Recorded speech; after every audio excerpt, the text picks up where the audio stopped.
여호와를 찬송하라. 여호와는 선하시며 그의 이름이 아름다우니 그의 이름을 찬양하라. 아멘. 찬송가 18장 하나님께 찬양드립니다.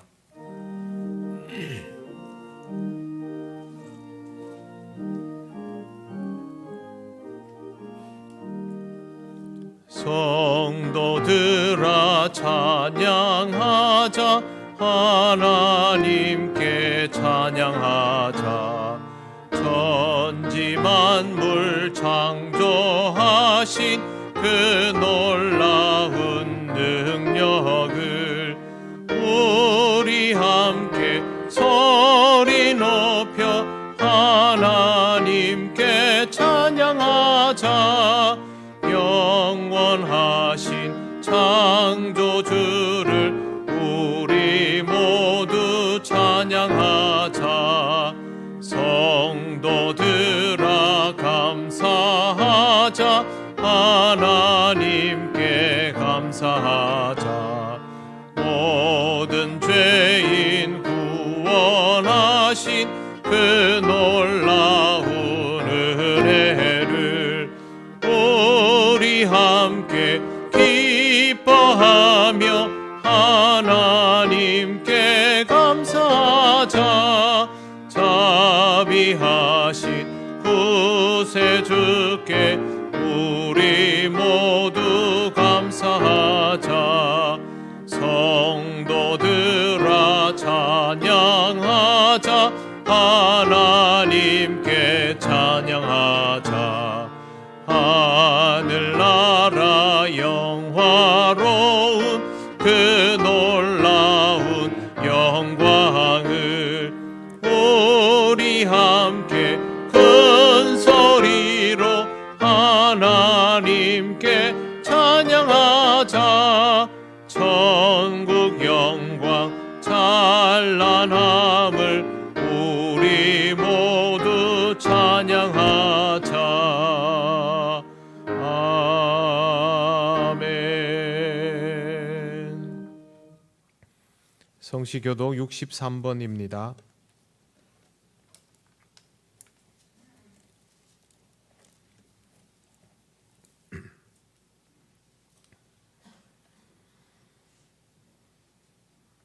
왕이신 나의 하나님이여, 내가 주를 높이고 영원히 주의 이름을 송축하리이다.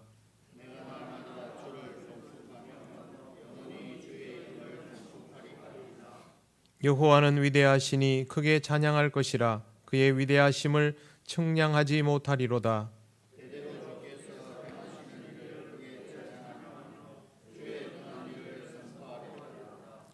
주의 존귀하고 영광스러운 위엄과 주의 기이한 일들을 나는 작은 소리로 읊조리리이다.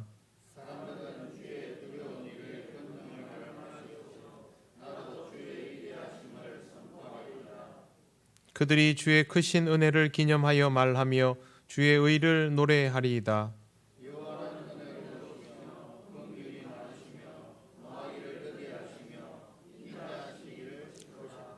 여호와께서는 모든 것을 선대하시며 그 지으신 모든 것에 긍휼을 베푸시는도다.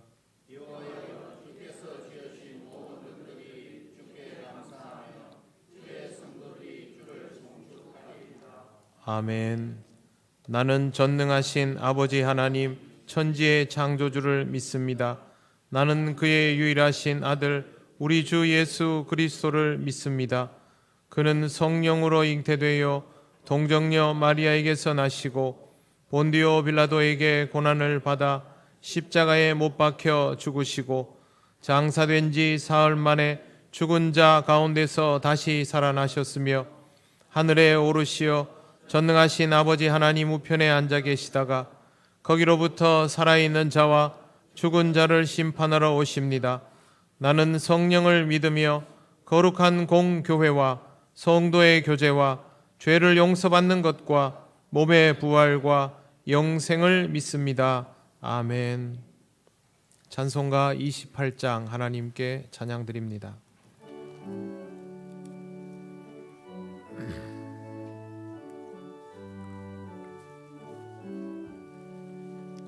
복의 근원 강림하사 찬송하게 하소서.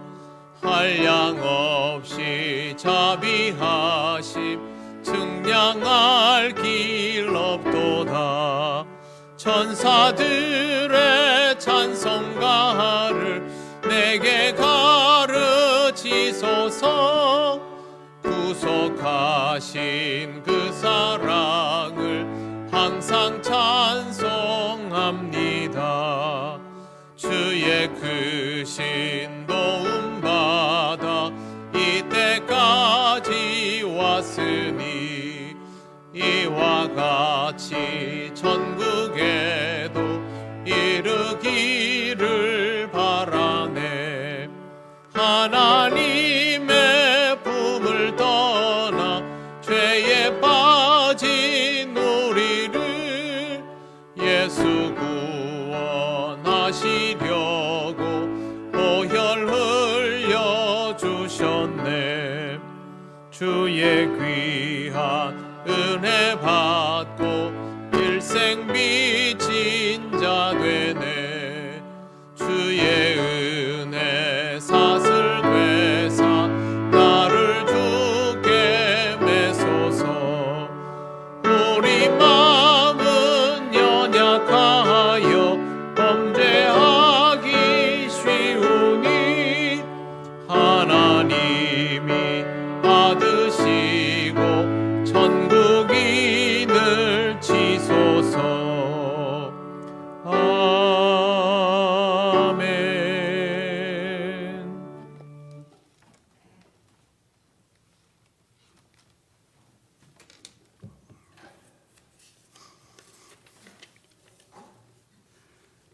지난 한 주간을 지키시고 인도하신 주님의 은혜를 감사드립니다. 매주 한순간 한순간 주님의 은혜를 잊지 않고 살게 하시고, 또한 코로나로 인해 부자연스러운 여건이지만 설 명절로 가족과 친지의 화목한 시간을 허락해 주시니 또한 감사를 드립니다. 세상을 바꿀 것 같이 움직여도 먼지 하나도 바꾸지 못하는 저희들이 새로운 한 해를 열고 시작한 지 한 달이 지나고 있습니다. 부족한 저희들이 하나님의 말씀대로 살아가기만 해도 좋겠지만 그렇지 못하고 온갖 세상의 달콤한 유혹으로 인해 하나님을 망각하고 살아가고 있음을 고백합니다. 용서하여 주시길 원합니다. 복음으로 교회를 새롭게 세상을 이롭게라는 22년 표대로 복음으로 더욱 도약하는 교회가 되게 하시고, 복음으로 이웃의 덕이 될 만한 통영교회가 되게 하옵소서. 그러기엔 많은 노력과 배려가 필요하며 말씀에 순종하는 아름다운 모습들이 필요합니다. 모든 성도가 한마음 한뜻으로 이 교회를 이끌어갈 수 있도록 은혜를 주시옵소서. 험한 세상을 살아가기 좋은 아름다운 세상을 만들어가기 또한 소망합니다. 남의 것을 탐할 만큼 부족하지 않게 하시고, 또 주님을 잃어버릴 만큼 구하기도 하지 마시고, 주님 알아가는 데 있어 부족함이 없게 하시며 주님에 위해서 수고하고 봉사하는 귀한 자들이 되게 인도하옵소서. 한 달밖에 남지 않은 대선일로 인해 연일 포장된 공약이 난무하며 이 나라는 혼란스러운 그 자체입니다. 하나님을 경외하고 국민을 섬기며 국정을 잘 다스릴 만한 자로 세우게 하셔서 보다 나은 세상을 만들어가게 하옵소서. 우리들 또한 하나님을 믿는 주의 종으로 부족함이 없게 하시고 믿지 않는 이들의 본이 되게 하시며 그들과 함께 한 걸음 한 걸음 작은 복음의 씨앗을 키워나가는 우리들이 되게 하옵소서. 코로나 팬데믹 속에서도 동계올림픽이 시작되었습니다. 질병 가운데에서도 이겨낼 만한 힘을 주시고 모든 선수들이 자기가 연습하고 노력한 대로 결과가 있어 만족하게 하옵소서. 모든 성도들의 건강을 허락하여 주시옵소서. 혹한기인 이때에 서로를 돌아보는 미덕이 있는 아름다운 교제가 있게 하시고 서로를 위해 중보하며 주님께 간구하는 은혜를 허락하옵소서. 또한 원근각처 주의 전을 떠나 살아가는 주의 자녀들을 위로하시고 그들의 앞길을 축복하옵소서. 비록 지금은 캄캄한 세상일지라도 분명 내일은 새로운 해가 뜨며 그들의 앞길에도 주의 축복이 임할 것을 믿습니다. 다니엘 목사님을 축복하시고 또 그 입술을 주장하셔서 은혜로운 말씀으로 인도하게 하시고 한 주간의 삶에도 힘이 되는 원천이 되게 하옵소서. 귀하신 예수님 이름으로 기도드립니다.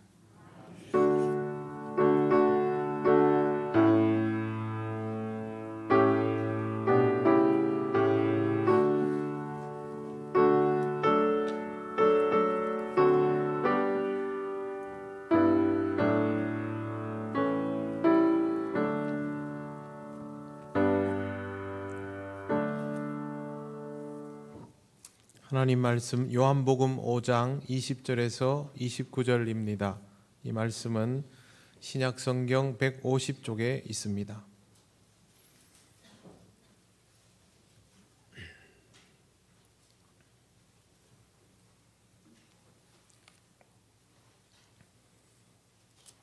요한복음 5장 20절에서 29절 말씀을 봉독합니다. 아버지께서 아들을 사랑하사 자기가 행하시는 것을 다 아들에게 보이시고 또 그보다 더 큰 일을 보이사 너희로 놀랍게 여기게 하시리라. 아버지께서 죽은 자들을 일으켜 살리심같이 아들도 자기가 원하는 자들을 살리느니라. 아버지께서 아무도 심판하지 아니하시고 심판을 다 아들에게 맡기셨으니 이는 모든 사람으로 아버지를 공경하는 것 같이 아들을 공경하게 하려 하심이라. 아들을 공경하지 아니하는 자는 그를 보내신 아버지도 공경하지 아니하느니라. 내가 진실로 진실로 너희에게 이르노니 내 말을 듣고 또 나 보내신 이를 믿는 자는 영생을 얻었고 심판에 이르지 아니하나니 사망에서 생명으로 옮겼느니라. 진실로 진실로 너희에게 이르노니 죽은 자들이 하나님의 아들의 음성을 들을 때가 오나니 곧 이때라. 듣는 자는 살아나리라. 아버지께서 자기 속에 생명이 있음 같이 아들에게도 생명을 주어 그 속에 있게 하셨고 또 인자됨으로 말미암아 심판하는 권한을 주셨느니라. 이를 놀랍게 여기지 말라. 무덤 속에 있는 자가 다 그의 음성을 들을 때가 오나니 선한 일을 행한 자는 생명의 부활로 악한 일을 행한 자는 심판의 부활로 나오리라. 아멘. 기도드리겠습니다. 하나님 아버지의 은혜를 감사합니다. 오늘도 우리에게 주시는 귀한 말씀을 잘 들으며 이 말씀의 의미를 헤아릴 수 있기를 원합니다. 성령님 우리를 지혜롭게 하옵소서.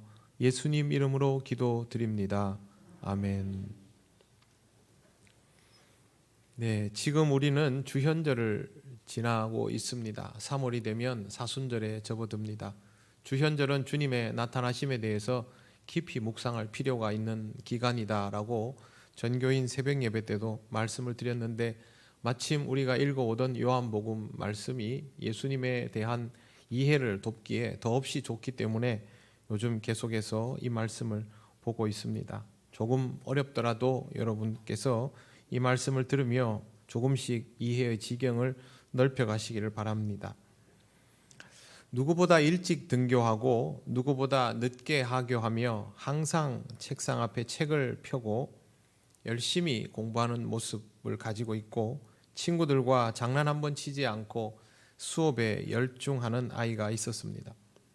그부들은 이런 친구의 학업 태도를 보면서 저 아이는 분명히 우리 반에서 1, 2등을 다툴 것이다. 전교에서 몇 등 이내일 것이다 라고 생각했습니다. 그 중에는 저 아이가 바로 우리 학교에 수석으로 들어온 아이가 아닐까 추측하는 이도 있었습니다. 그런데 이 아이의 성적은 70명 중에서 항상 65등에서 70등 사이였습니다. 수업 시간에 졸지도 않고 정말 열중하는데 어떻게 그런 놀라운 성적이 나올까 아이들은 궁금해했고 거기서 내려진 결론은 쟤는 머리가 나쁘다였습니다. 그 시절만 해도 공부를 못하는 건 지능이 낮아서였다라고 속단하는 것이 정설이었으니 그렇게 생각할 만했습니다. 하지만 그 아이의 지능은 다른 아이들과 차이가 없었습니다. 도대체 무엇이 문제였을까요? 그가 했던 학생으로서의 모든 행위, 공부의 행위에 의미가 없었던 것입니다. 그냥 그렇게 행동한 것이지 그것을 통해서 무엇을 이루어 나가지는 않았던 것이죠. 자기가 공부하는 내용에 대한 이해도 전혀 안 된 채로 그냥 그렇게 있었던 것입니다. 신앙생활도 이와 같이 해버리는 경우가 허다합니다. 제대로 의미를 부여하지 않으면 이렇게 되어버리기가 아주 쉬운 것이 신앙생활입니다. 유대인들이 다른 민족보다 먼저 택함을 받은 이유는 어떤 민족보다 하나님의 뜻을 먼저 알아차리고 하나님의 명령을 합당하게 이해하고 행동하기 위해서였습니다. 하나님이 무언가를 말씀하시면 다른 민족은 알아차리지 못해도 유대 민족은 알아차리고, 하나님께서 어떤 역사를 이루시면 다른 민족은 그 의미를 몰라도 유대인들은 알아볼 수 있도록 하려고 하나님이 먼저 부르시는 것입니다. 그런데 이렇게 특별한 선택을 먼저 받은 민족이 하나님의 아들을 알아보지 못했습니다. 그 말은 그들이 하나님의 뜻을 제대로 이해하지 못하고 있었다는 뜻입니다. 하나님의 뜻을 이해하지 못했다라는 것은 그동안 하나님께서 주신 말씀을 제대로 이해하지 못했다는 뜻이기도 합니다. 당연히 지금까지 유지해온 신앙생활의 모든 과정에 의미가 제대로 부여되지 않았음을 알 수 있습니다. 예루살렘에서 성전에서 꾸준히 제사를 드려왔고, 안식일마다 회당에 모여서 성경을 읽었고, 또 집에서도 매일 성경을 읽고 열심히 기도하였지만 정작 그들의 신앙 행위는 실효성이 전혀 없었던 것입니다. 유대인들이 하나님의 아들을 알아보지 못한 것은 머리가 나빠서가 아닙니다. 그들은 지금도 지구상에서 가장 명석한 두뇌를 가진 민족이라 불리우고 있습니다. 나라 없이 2000년을 지내면서도 견디어내었고, 지금도 강원도만한 작은 영토를 가지고 있지만 세계를 호령하는 사람들 아닙니까? 그런데 왜 이 민족은 하나님의 아들을 알아보지 못했던 것일까요? 하나님에 대하여 몰라도 너무 몰랐던 것이 가장 큰 이유입니다. 하나님의 아들을 알아보지 못한 것은 결국 하나님을 모른다는 뜻밖에 되지 않습니다. 학생이 공부가 무엇인지를 모른 채로 학교에 아무리 열심히 다녀도 공부가 될 리 없는 것처럼 하나님을 모른 채로의 신앙생활은 그 자체가 의미가 없습니다. 오늘 본문을 자풀이하면 시간이 길어지기 때문에 핵심을 중심으로 설명을 드리겠습니다. 하나님이 어떤 분이신지, 어떤 특징을 가지고 계시는지를 잘 이해하시기를 바랍니다. 첫째, 하나님은 아들에게 다 보이시고 더 큰 일을 보이시는 분입니다. 20절 말씀을 보시기 바랍니다. 아버지께서 아들을 사랑하사 자기가 행하시는 것을 다 아들에게 보이시고 또 그보다 더 큰 일을 보이사 너희로 놀랍게 여기게 하시리라. 하나님께서 자신의 모든 것을 아들에게 다 보이시고 그보다 더 큰 일도 보이시는 이유는 사람들이 놀랍게 여기도록 하기 위해서입니다. 다 보이신다라는 말은 결국 하나님의 신비를 예수님은 다 알고 계신다는 뜻입니다. 예수님께서 말씀을 풀어주실 때 사람들이 놀라지 않았습니까? 다른 사람들이 푸는 것과는 차원이 달랐고 그때마다 사람들은 탄복하였습니다. 랍비와 제사장들이 풀어내지 못하는 것들을 그렇게 직관적으로 쉽게 설명해 줄 수 있는 분은 존재하지 않았던 것입니다. 뿐만 아니라 예수님은 지금의 일만 아니라 앞으로의 것들까지도 선명하게 말씀하여 주셨습니다. 항상 현재 안에 갇혀 살아갈 수밖에 없는 인간은 이렇게 하고 싶어도 할 수가 없습니다. 가룟 유다와 베드로에게 하신 말씀은 훗날 그대로 현실이 되었습니다. 3일 만에 부활하신다는 것도 그대로 이루어졌습니다. 다 보이시고 뿐만 아니라 그보다 더 큰 일들을 보이사라는 것도 바로 여기에서부터 시작되었던 일들입니다. 이런 말씀을 예수님으로부터 직접 들었던 사람들은 그 일들이 이루어지자 놀라움을 금치 못합니다. 오늘 우리가 읽은 말씀 그대로 놀랍게 여기게 되었던 것입니다. 그런데 20절에는 한 가지가 더 있습니다. 아버지께서 아들을 사랑하사. 우리가 주목하여야 할 하나님의 특징 두 번째는 하나님은 아들을 사랑하시는 분입니다. 하나님이 아들을 당연히 사랑하시지 않습니까? 맞습니다. 문제는 하나님이 아들을 사랑하시는 방법에 있습니다.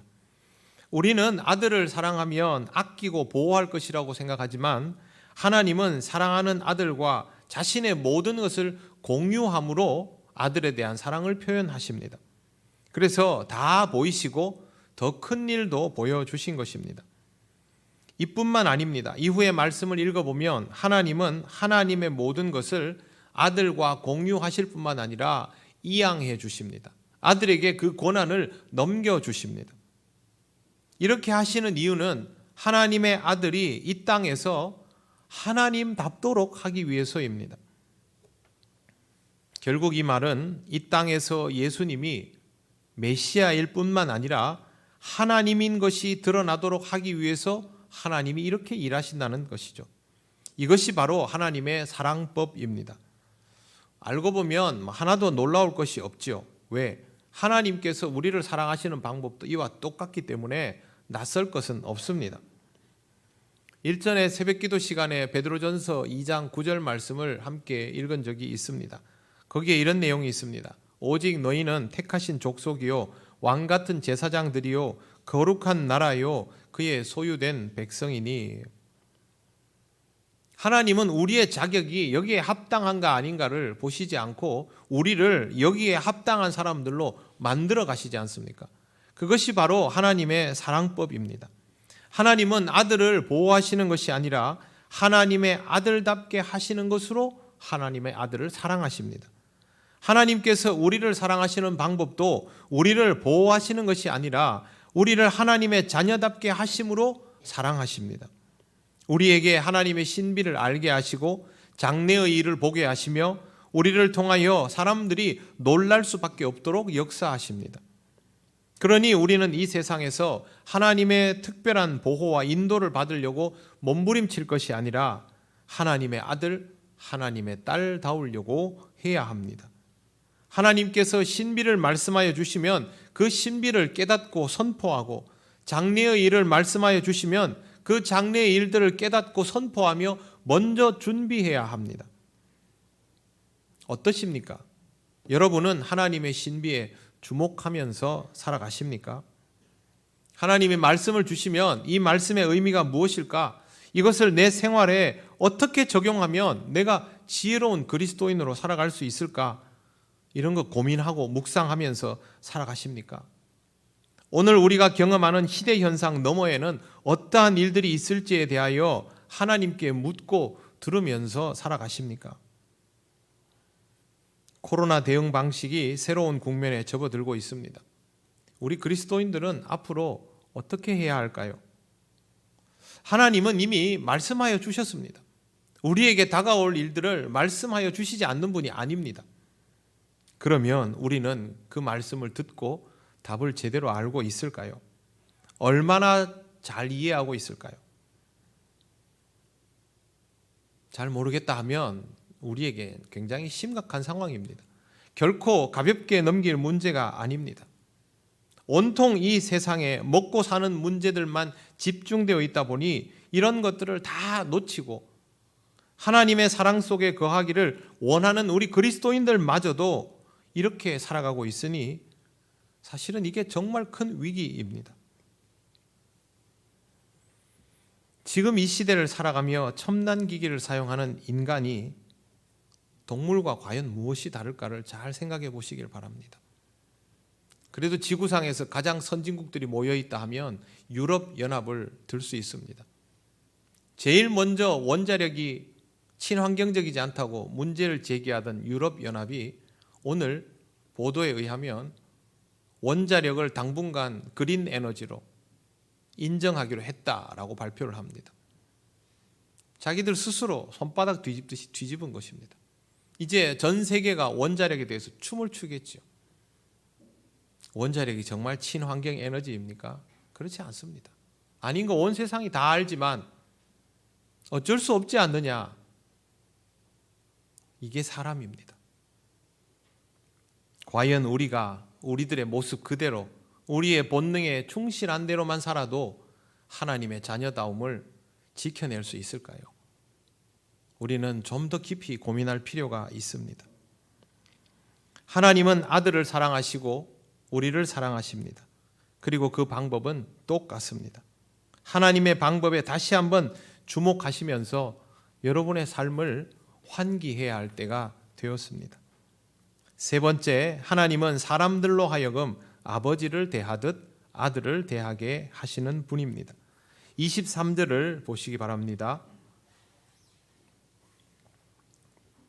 이는 모든 사람으로 아버지를 공경하는 것 같이 아들을 공경하게 하려 하심이라. 아들을 공경하지 아니하는 자는 그를 보내신 아버지도 공경하지 아니하느니라. 21절과 22절을 보면 아버지가 죽은 자들을 일으켜 살리신 것처럼 아들도 자기가 원하는 자들을 살리신다라고 말씀하십니다. 아버지가 심판도 이제는 직접 하지 아니하시고 아들에게 다 맡기셨다는 것도 말씀하십니다. 이 말씀대로라면 아들은 사실상 아버지로부터 전권을 이양받은 것입니다. 그렇게 놀라운 일은 아닙니다. 예수님께서 이미 하나님의 신비를 놀랍도록 태연하게 자기의 것으로 말씀하여 주셨기 때문에 충분히 짐작할 수 있습니다. 말씀만 제대로 이해할 수 있다면. 이 땅에 오신 하나님의 아들이 하나님과 같지 않았다면 그렇게 풀어줄 수도 없었고, 또 이 땅에 오신 하나님의 아들이 하나님과 같다면 이 땅에서 하나님의 일을 그 아들이 하는 것이 전혀 무리가 될 수가 없습니다. 예수님은 지금 그걸 말씀해 주고 있는 것입니다. 하나님의 주권이 이 땅에서 고스란히 하나님의 아들에게 있다면 하나님의 백성은 하나님을 대하듯이 하나님의 아들을 그대로 대해야 합니다. 지금 유대인들은 이게 되지 않는 것이고 그건 이 시대도 마찬가지입니다. 자연을 두려워하면서도 창조주를 의식하지 못하는 사람들, 창조주를 두려워하면서도 창조주의 아들 예수 그리스도를 알아보지 못하는 사람들은 결국 성경에 기록된 주님의 말씀을 알아들을 수가 없습니다. 알아듣지 못하면 따를 수도 없습니다. 교회를 다니는 우리도 이 말씀의 의미를 이해하지 못한다면 따르고 싶어도 주님을 따를 수가 없습니다. 만약 이 말씀이 생소하게 들린다면, 잘 납득이 되지 않는다면 우리는 이 말씀을 다시 주목하여 보아야 합니다. 우리는 이 땅에 오신 예수 그리스도를 하나님의 종으로만 의식할 것이 아니라 근본 하나님과 본체이신 것을 받아들여야 합니다. 예수님이 바로 하나님, 이 땅에 오신 하나님일 수밖에 없다는 것이 이해가 되어야 합니다. 이해가 되지 않는다면 될 때까지 이 말씀을 붙들고 묵상하고 또 묵상해야 합니다. 바로 이 말씀이 오늘 우리가 읽은 본문의 열쇠이고 우리 신앙의 토대이기 때문에 그렇습니다. 예수님께서 직접 말씀하신 이 내용, 이 구절은 베드로의 신앙 고백에 대한 완성형 답입니다. 베드로는 예수님을 주는 그리스도시요 살아계신 하나님의 아들이십니다 라고 고백했습니다. 맞는 말입니다. 그런데 예수님은 거기에서 한 걸음 더 나아가셔서 내가 하나님의 아들이요 곧 하나님이다 라고 답을 주신 것입니다. 하나님과 하나이시지만 위격이 다르신 하나님이라고 스스로 선언하셨습니다. 이 중대한 고백을 눈여겨보지 않고 귀담아 듣지 않고 이해도 못하면서 이런 것들이 우리 삶의 중요한 기반이 될 수 있을까요? 예수님 그 자체가 하나님이시며 심판자이시며 구원자인 것을 이해할 수 있을까요? 그냥 믿으라고 하니까 믿는 거 아닙니까? 그냥 믿으면 되지요. 그건 믿는 것이 아니라 믿는 채 하거나 믿고 싶은 것에 불과합니다. 믿는 것은요, 믿을 수밖에 없어지는 것입니다. 지금 대통령 선거를 앞두고 많은 사람들이 후보자 중에 한 사람을 마음에 정하고 그에게 신뢰를 보내고 있습니다. 그런데 그 중에 제대로 후보자를 믿는 사람이 얼마나 될까요? 뭘 얼마나 제대로 그 사람을 알고 믿는 것일까요? 저는 별로 없다고 생각합니다. 왜 그러냐 하면 정치인들은 태생적으로 보여주는 데 선수이고 감추는 데도 선수이기 때문에 우리가 그렇게 믿을 수 있는 대상이 아닙니다. 엄밀하게 말하면 믿는 것이 아니라 믿고 싶은 것이죠. 그 후보자를 믿기보다는 그 후보자를 선택한 자신을 믿고 싶은 것이죠. 신앙생활은 그렇게 하면 안 됩니다. 내가 믿고 싶어서 믿는 것이 아니라 믿을 수밖에 없어서 다른 선택의 여지가 없어서 믿는 것입니다. 그러려면 내가 주님의 말씀을 이렇게 읽고 들으며 이래서 예수님께서 하나님의 아들이시구나, 이 땅에 오신 하나님일 수밖에 없구나라는 것이 깨달아져야만 합니다. 이것이 우리의 신앙적인 토대가 되어야만 믿음이라는 것이 제대로 생깁니다. 그것이 아니라 주님이 우리 앞에서 놀라운 기적과 능력을 베푸시고 내 인생이 어느 날 복권에 당첨된 것처럼 변화가 일어나야만 주님을 믿겠노라고 하면 우리 중에 믿음 가질 수 있는 사람 몇 명 안 됩니다. 실제로 교회를 다녀보면 어떻습니까? 우리 중에서 확고부동한 믿음을 가졌다 싶은 사람들은 소수에 불과하지요. 이런 식으로 믿었기 때문에 그런 겁니다. 그러면 이런 믿음의 소유자들은 소위 말해서 행운 아닙니까? 그들만 믿음을 소유할 권리가 있습니까? 아닙니다. 그러려면 성경책이 뭐하러 필요합니까? 그럴 일들만 일어나기를 바라고 있으면 되죠. 그렇게만 해달라고 요구하기만 하면 되죠. 분명히 여러분은 기억하셔야 합니다. 우리의 눈앞에 일어나는 어떤 일보다 더 중요한 것이 바로 하나님의 말씀입니다. 그러므로 우리는 이 말씀의 의미를 반드시 이해해야 하고 그리고 믿음으로 받아들여야 합니다. 항상 기억하시기를 바랍니다. 내 눈앞의 일보다 하나님의 말씀이 더 명백한 진실이고 사실이다. 내 눈앞의 일보다 하나님의 말씀이 더 명백한 진실이고 사실이다. 성경책에 써두시든지 집 문에다 붙여두시든지 꼭 기억하시길 바랍니다. 이것이 미혹되지 않는 방법입니다. 여러분, 신앙에 감정이 없을 수 없습니다. 그러나 감정을 쫓아서 신앙생활을 하지 않도록 하시기를 바랍니다. 기도도 마찬가지입니다. 기도는 감정에서부터 시작이 됩니다. 하지만 기도는 감성으로 끝나는 것이 아니라 감성으로만 채워지는 것이 아니라 지성으로 전환되어야 더욱 깊은 기도의 자리로 나아갈 수가 있습니다. 그리스도인들이 이성이란 말을 굉장히 오해하는데요. 이성은 사람이 머리 쓰는 게 이성이 아닙니다. 이성은 하나님께서 주시는 지혜를 제대로 활용하는 게 이성입니다. 우리가 하는 건 잔머리고요. 기도가 깊어지려면 말씀 안에서 이루어져야 합니다. 말씀 밖에 있던 것들이 말씀 안으로 갈무리가 되어야 그것이 순도가 높아지면서 깊이가 깊어지는 것입니다. 우리의 믿음이 비로소 자라나는 것은 바로 여기에서부터입니다. 이 믿음이 얼마나 중요한지 예수님은 이렇게 말씀하십니다. 24절을 보시기 바랍니다. 내가 진실로 진실로 너희에게 이르노니 내 말을 듣고 또 나 보내신 이를 믿는 자는 영생을 얻었고 심판에 이르지 아니하나니 사망에서 생명으로 옮겼느니라. 제일 먼저 나오는 것이 내 말을 듣고입니다. 믿고가 먼저 아닙니다. 듣고 나서 비로소 제대로 믿는 것이죠. 이 믿음으로 영생을 얻고 심판에 이르지도 않고 사망에서 생명으로 옮겨집니다. 프리패스하는 것이죠. 인간은 죽음을 두려워하고 하나님을 믿는 자도 심판을 두려워합니다. 하나님을 믿지 않는 자는 죽음 이후에 심판에 대한 개념도 없기 때문에 두려워하고 싶어도 할 수가 없습니다. 믿는 자가 심판을 두려워하는 이유는 혹시 내가 평생 신앙생활 한 것이 잘못되지 않았나 하는 염려 때문입니다. 이런 염려를 하는 이유는 정황상 잘못된 부분들이 적지 않다는 걸 이미 알고 있어서 그렇죠. 죄를 워낙 많이 지었기 때문에 그렇게 생각할 수밖에 없는 것이 우리의 처지입니다.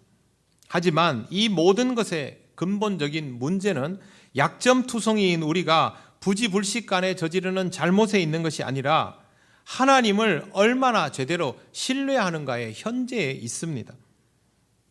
하나님의 아들이 주신 말씀을 얼마나 철석같이 믿고 있는가의 문제입니다. 내가 주님의 말씀을 신뢰하면 할수록 나는 내 의도에 무리수를 둘 필요가 없습니다.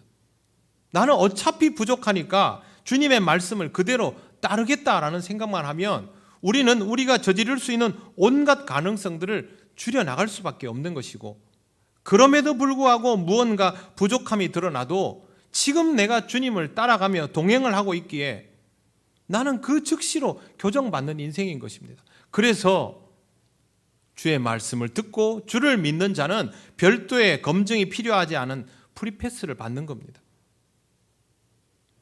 주님의 능력은 우리를 사망에서 생명으로 옮기는 것에서 끝나지 않습니다. 25절입니다. 진실로 진실로 너희에게 이르노니 죽은 자들이 하나님의 아들의 음성을 들을 때가 오나니 곧 이때라. 듣는 자는 살아나리라. 죽은 자들이 하나님의 음성을 들을 때는 종말을 뜻합니다. 종말의 때가 되면 모든 생명에 대한 심판이 이루어집니다. 29절, 선한 일을 행한 자는 생명의 부활로, 악한 일을 행한 자는 심판의 부활로 나오리라. 모든 사람은 이 범주에 포함이 됩니다. 하나님을 믿건 안 믿건 부활하게 되는데 선한 일을 행한 자는 생명의 부활로 나오게 됩니다. 그러면 선한 일은 도대체 무엇일까요? 선한 일의 어원은 아가토스입니다. 아가토스를 풀이하면 아주 유용하다는 뜻입니다. 무엇에 유용할까요? 하나님 나라를 이루는 것에, 하나님의 목적에 잘 부합된다라는 뜻입니다. 하나님의 자녀가 하나님의 말씀을 잘 듣고 믿어서 하나님이 원하시는 방향으로 살아가는 것, 이게 선한 일입니다. 이것은 그냥 세상에서의 착한 일과는 다릅니다. 하나님이 의도하시는 것에 잘 맞는 상태죠. 하나님이 우리를 창조하셨으니 하나님의 의도가 우리에게 가장 완벽한 답이 될 수밖에 없지 않습니까? 하나님이 말씀하신 선한 일이 결국 가장 귀한 일이 되는 것입니다. 그렇다면 선한 일도 주님의 말씀을 모르면 행하고 싶어도 할 수가 없습니다. 어쩌다 한번 우연히 컨디션이 좀 좋아서 한 번 선을 행하는 것과 선함이 몸에 배어 있는 것은 전혀 다른 차원이죠. 주님의 말씀이 체화되어야 선함이 몸에 배입니다. 어떤 일이든지 정말 잘하려면 몸이 기억하고 있어야죠. 신앙생활도 마찬가지입니다. 결국 이렇게 해서 생명의 부활로 나올 수 있도록 길을 열어주시는 분은 하나님의 아들이십니다. 그리고 이 모든 것들을 결정하시는 분도 하나님의 아들이십니다. 그렇다면 사랑하는 성도 여러분, 우리가 하나님의 아들을 어떻게 대하며 그분의 말씀을 어떻게 대해야 하겠습니까? 말씀을 깊이 묵상하시기를 바랍니다. 더욱더 깊이, 이해가 되지 않으면 이해가 될 때까지, 지식이 부족하여서 헤아리기 어려우면 그 지식을 채워서라도 말씀을 배우고 익히고 깨달아야 합니다.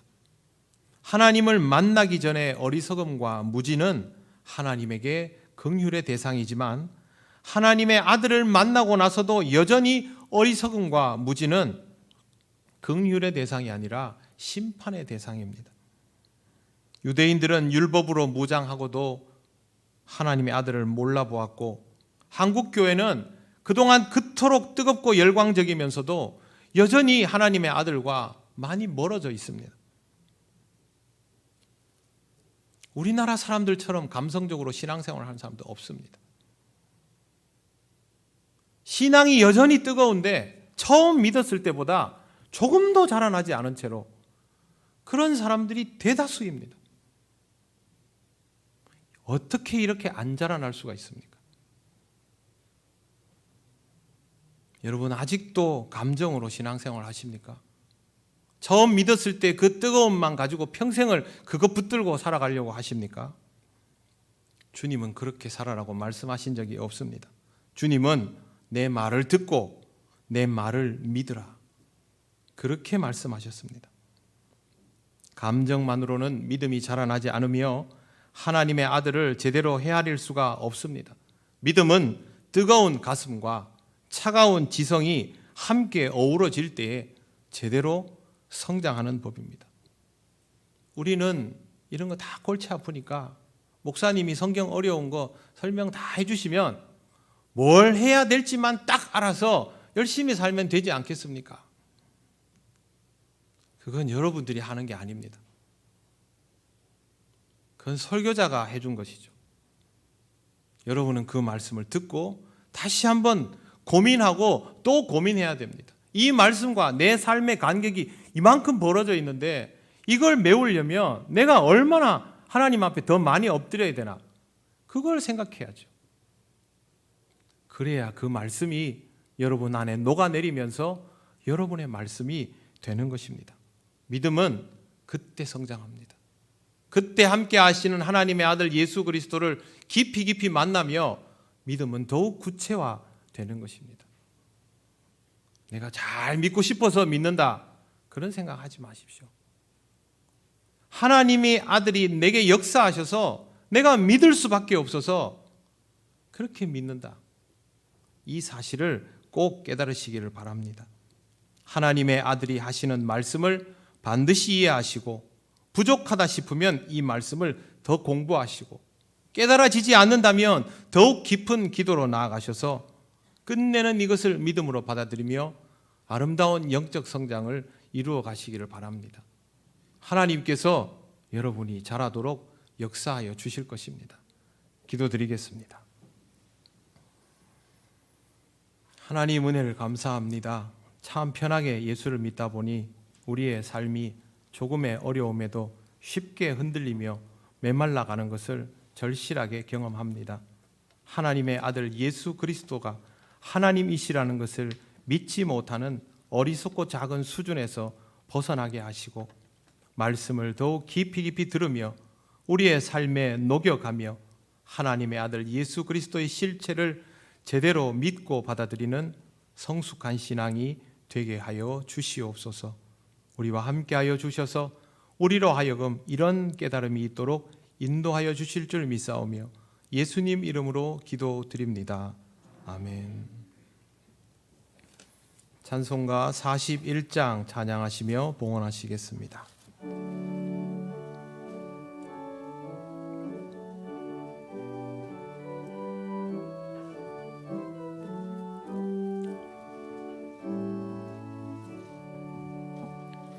내 영혼아 주 찬양하여라.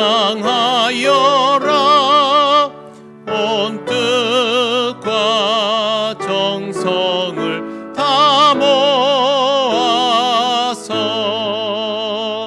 사랑과 은혜 풍성하시니 주 안에 참된 기쁨이 넘치도다. 내 영혼아 주 찬양하여라. 그 발로 행하신 큰 위엄을 인자와 자비 풍성하시니 온 세상 모두 알리라 세세토록. 내 영혼아 주 찬양하여라. 능력과 권세로 다스리네.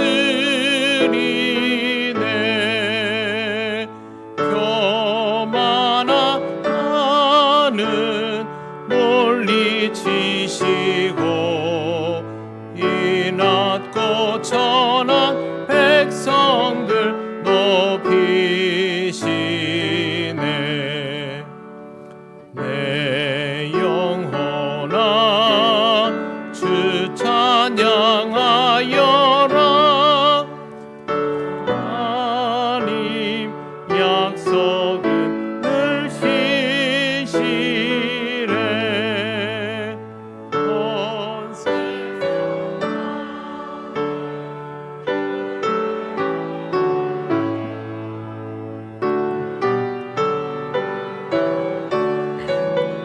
영원토록.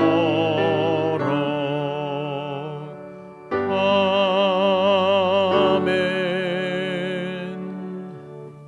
하나님 감사합니다. 오늘도 하나님 앞에 기쁜 마음으로 예물을 드립니다. 어려운 시대를 살아가면서도 변함없는 믿음으로 주님께 봉헌하는 귀한 자녀들을 하나님 복 주시고 은혜에 더하여 주시기를 원합니다. 물질로 인하여 시험 들지 않게 하시고 물질 앞에서 더욱 지혜롭게 하셔서 이 물질 사용함으로 하나님의 은혜를 더욱 풍성히 누리도록 성령님 인도하여 주시옵소서. 감사드리며 예수님 이름으로 기도드립니다. 아멘.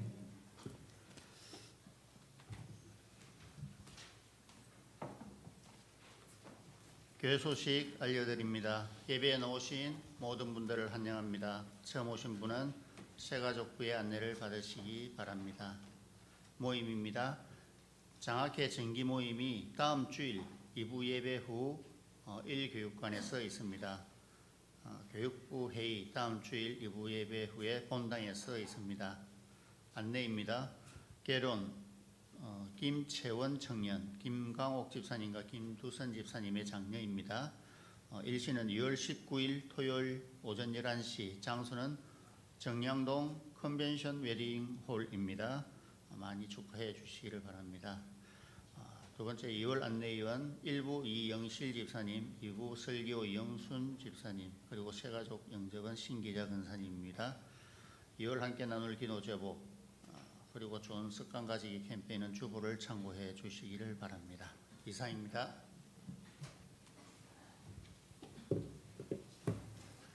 네, 19일에 결혼하게 될 우리 김채원 양은 우리 집사님 새로운 이름이니까 예식장에 가시면 헷갈리지 않도록 그렇게 착오 없으시기를 바랍니다. 그리고 2월의 기도 제목을 제가 한번 읽어드리겠습니다. 주현절 기간을 통하여 주님과 부족함 없이 만나는 생활이 되게 하소서. 말씀 읽기와 기도하기에 더욱 집중하게 하소서. 믿는 자답게 선한 일에 더욱 힘쓰게 하소서. 교만함을 버리고 항상 겸손하게 하소서입니다. 하나님 앞에 이 제목으로 우리가 함께 기도하며 2월을 지나면 좋겠습니다. 여러분 어려운 시절이라 할지라도 말씀을 읽고 기도하는 것은 그리스도인에게 가장 중요한 기본기입니다. 말씀 읽고 또 배우는 데 최선을 다하시고 특별히 여러분의 기도 생활을 잘 관리하시기를 바랍니다. 새벽 기도나 금요 기도회 시간을 통해서 우리가 함께 은혜를 나누고 있습니다. 기도를 하면 할수록 느끼는 것은 기도가 우리에게 큰 힘이 된다는 것, 또 기도는 우리로 하여금 또 다른 기도의 제목들을 배우게 한다는 것, 우리의 삶에 아주 유익하다는 것을 기도하면 할수록 느끼고 있습니다. 여러분에게도 기도의 제목들이 참 많을 것입니다. 그때는 새벽과 또 금요일을 통해서 하나님 앞에 나와 같은 마음으로 기도하고 하나님께 영광을 돌리고 여러분의 삶의 응답도 있게 되시기를 바랍니다. 아울러 코로나19가 연일 확산 일로에 있습니다. 통영에도 확진자 숫자가 80명이 넘는 상황입니다. 교회 학교도 계약을 통해서 확진자와 접촉하거나 그런 상황이 되면 즉시로 교회에 알리도록 비상연락망을 살려두었습니다. 여러분들도 주변에 있는 분들과 밀집 접촉자로 확인이 된다거나 아니면 발열 증세가 있거나 하면 저희에게 꼭 알려주시기를 바라고, 또 최근에 이러한 일들로 인해서 또 어려운 일이 생기지 않도록 교회에 오시면 마스크를 절대 벗지 마시고 방역 수칙을 그동안 해오신 것처럼 잘 지켜주시길 바랍니다. 저도 이 공간을 벗어나면 마스크를 절대 벗지 않습니다. 여러분 스스로 접촉을 삼가하면서도 이 상황을 지혜롭게 넘겨갈 수 있도록 협조를 해 주시기를 바랍니다. 이제 자리에서 일어나셔서 예배드린 교우들과 인사 나누시겠습니다.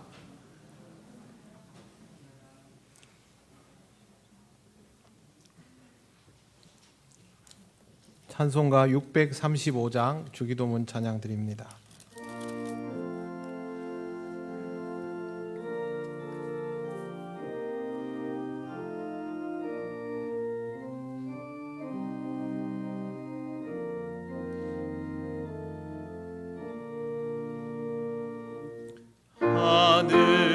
하늘에 계신 아버지 이름 거룩하사 주님 나라 임하시고 뜻이 이루어지이다.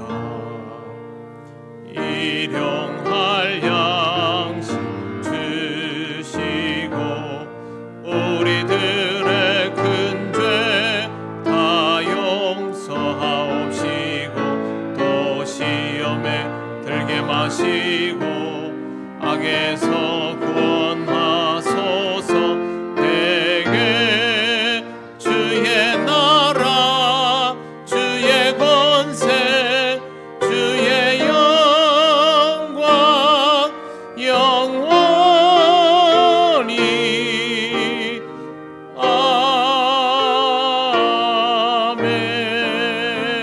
아멘.